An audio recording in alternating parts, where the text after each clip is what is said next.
आदरणीय मेरे प्रिय दोस्तों और भक्तों, आपके समक्ष ब्रह्म वैवर्त पुराण से परशुराम जी के द्वारा पुत्र सहित राजा सहस्त्राक्ष का वध करना, कार्तवीर्य परशुराम युद्ध, परशुराम की मूर्छा, शिव द्वारा उन्हें पुनर्जीवन का दान, कार्तवीर्य परशुराम संवाद, आकाशवाणी सुनकर शिव का विप्रवेश धारण करके कार्तवीर्य से कवच को मांग लेना, परस द्वारा कार्तवीर्य तथा अन्य अन्य क्षत्रियों का संहार करना, ब्रह्मा का आगमन और परशुराम को गुरु स्वरूप शिव की शरण में जाने का उपदेश देकर स्वस्थान को लौट जाने का यह सूक्ष्म वृत्तांत है।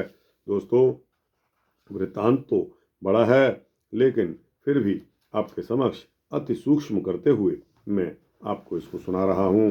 दोस्तों, आइए इस वृत्तांत को उम्मीद करता हूँ कि आप सभी अंत तक अवश्य सुनेंगे। तो दोस्तों, आइए बिना समय गवाए इस वृत्तांत को शुरू करते हैं। श्री नारायण जी कहते हैं कि नारद जब भगवान विष्णु महालक्ष्मी कवच तथा दुर्गा कवच को लेकर बैकुंठ चले गए, तब भृगुनंदन परशुराम ने पुत्र सहित राजा सहस्त्राक्ष पर प्रहार कर दिया। यद्यपि राजा कवचहीन था, तथापि वह प्रयत्न पूर्वक ब्रह्मास्त्र द्वारा 1 सप्ताह तक युद्ध करता रहा। अंततो गत्वा पुत्र सहित धराशायी हो गया। सहस्त्राक्ष के गिर जाने पर महाबली कार्तवीर्यार्जुन 2 लाख अक्षोहिणी सेना के साथ स्वयं युद्ध करने के लिए आ गया। वह रत्न निर्मित खोल से आच्छादित स्वर्णमय रथ पर सवार होकर अपने चारों ओर नाना प्रकार के अस्त्रों को सुसज्जित करके रण के मुहाने पर डटकर खड़ा हो गया। परशुराम जी ने राजराजेश्वर कार्तवीर्य को समर भूमि में उपस्थित देखा। वह रत्न निर्मित आभूषणों से सुशोभित करोड़ों राजाओं से घिरा हुआ था। रत्न निर्मित छत्र उसकी शोभा बढ़ा रहा था। वह रत्नों के गहनों से विभूषित था। उसके सर्वांग में चंदन की खौर लगी हुई थी। उसका रूप अत्यंत मनोहर था और वह मंद मंद मुस्कुरा रहा था। राजा मुनिवर परशुराम को देखकर रथ से उतर पड़ा और उन्हें प्रणाम करके पुनः रथ पर सवार होकर राज समुदाय के साथ सामने खड़ा हुआ। तब परशुराम ने राजा को समयोचित शुभ आशीर्वाद दिया और पुनः यूं कहा, अनुयायियों सहित तुम स्वर्ग में जाओ। नारद इसके बाद वहां दोनों सेनाओं में युद्ध होने लगा।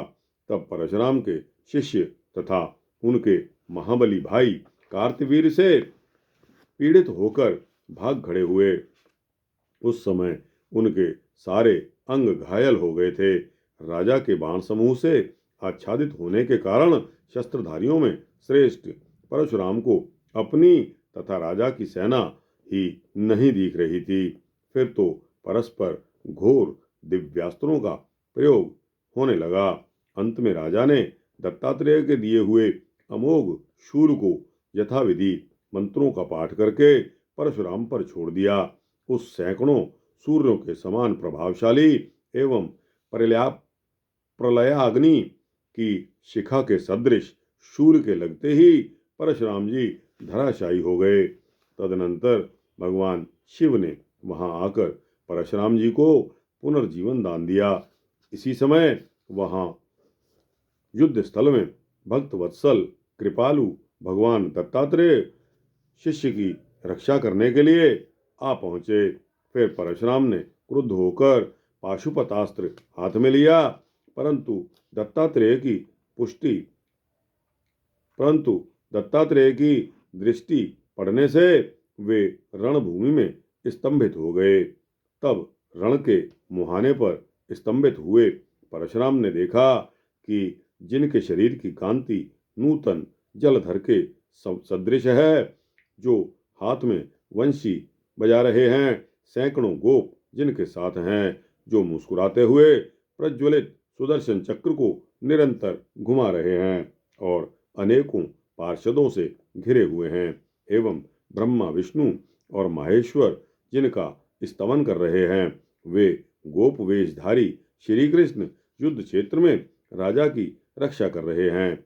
इसी समय वहां इस तरह आकाशवाणी हुई, दत्तात्रेय द्वारा दिया हुआ परमात्मा श्री कृष्ण का कवच उत्तम रचना, उत्तम रत्न की गुटिका के साथ राजा की दाहिनी भुजा पर बंधा हुआ है। अतः योगियों के गुरु शंकर भिक्षा रूप से उस कवच को मांग लेंगे, तभी परशुराम राजा का वध करने में समर्थ हो सकेंगे। नारद उस आकाशवाणी को सुनकर शंकर ब्राह्मण का रूप धारण करके गए और राजा से याचना करके उसका कवच मांग लिया।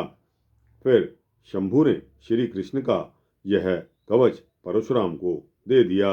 इसके पश्चात देवगण अपने अपने उत्तम स्थान को चले गए। तब परशुराम ने राजा को युद्ध के लिए प्रेरित करते हुए कहा। परशुराम ने क्या कहा? परशुराम जी बोले कि राजेंद्र, उठो और साहस पूर्वक युद्ध करो, क्योंकि मनुष्यों की जय पराजय में काल ही कारण है। तुमने विधि पूर्वक शास्त्रों का अध्ययन किया है, दान दिया है, सारी पृथ्वी पर उत्तम रीति से शासन किया है, संग्राम में यशोवर्धक कार्य किया है। इस समय मुझे मूर्छित कर दिया है, सभी राजाओं को जीत लिया है, लीला पूर्वक रावण को काबू में कर लिया है और दत्तात्रेय द्वारा दिए गए त्रिशूल से मुझे पराजित कर दिया है, परंतु शंकर जी ने मुझे पुनर्जीवित कर दिया है। परशुराम की बात को सुनकर परम धर्मात्मा राजा कार्तिवीर ने सिर झुकाकर उन्हें प्रणाम किया और यथार्थ बात कहना प्रारंभ कर दिया।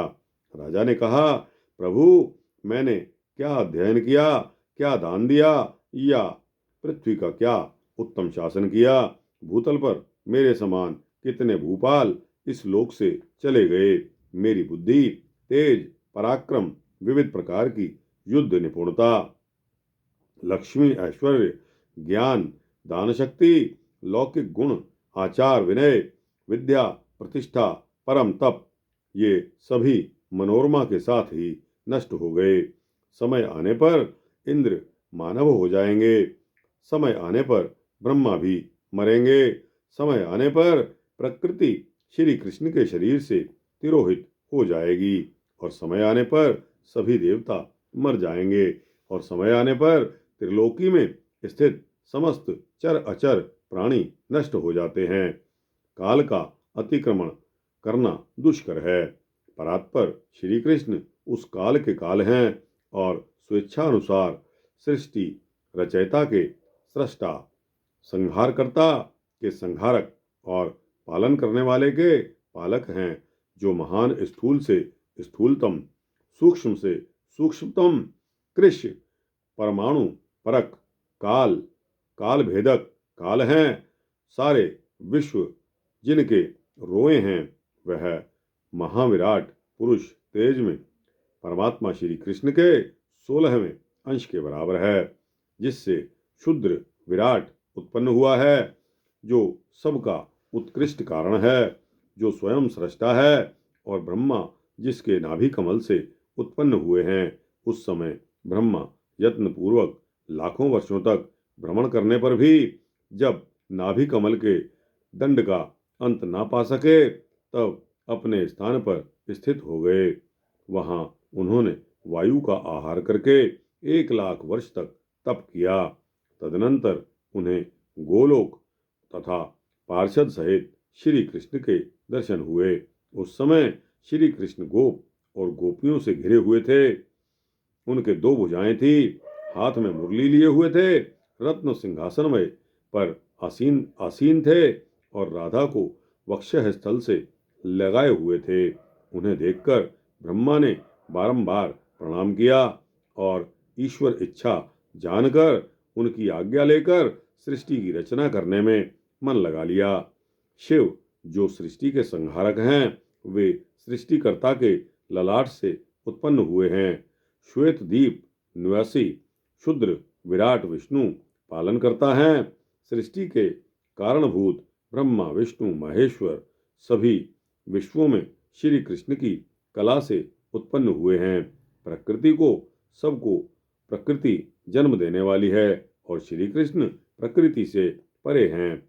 मायापति परमेश्वर भी उस प्रकृति रूपिणी शक्ति के बिना सृष्टि का विधान करने में समर्थ नहीं है, क्योंकि माया बिना सृष्टि की रचना नहीं हो सकती। वह माहेश्वरी माया नित्य है।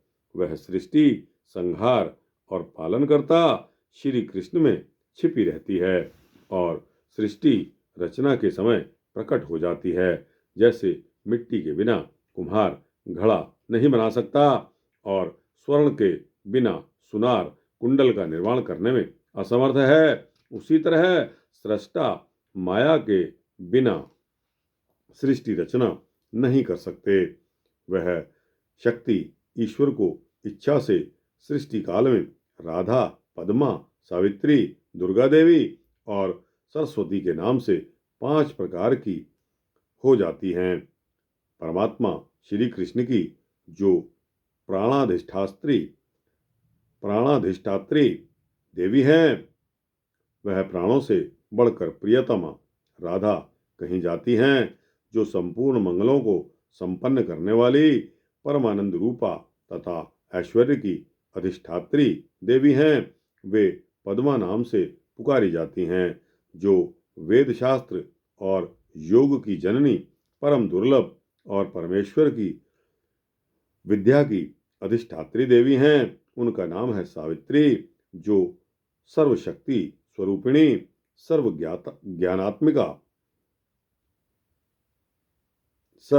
ज्ञानात्मिका सर्व स्वरूपा और बुद्धि की अधिष्ठात्री देवी हैं। वे दुर्गनाशिनी दुर्गा कहलाती है। जो वाणी की अधिष्ठात्री देवी और सदा शास्त्र ज्ञान प्रदान करने वाली है तथा जो श्री कृष्ण के कंठ से उत्पन्न हुई है, वे देवी सरस्वती कही जाती हैं।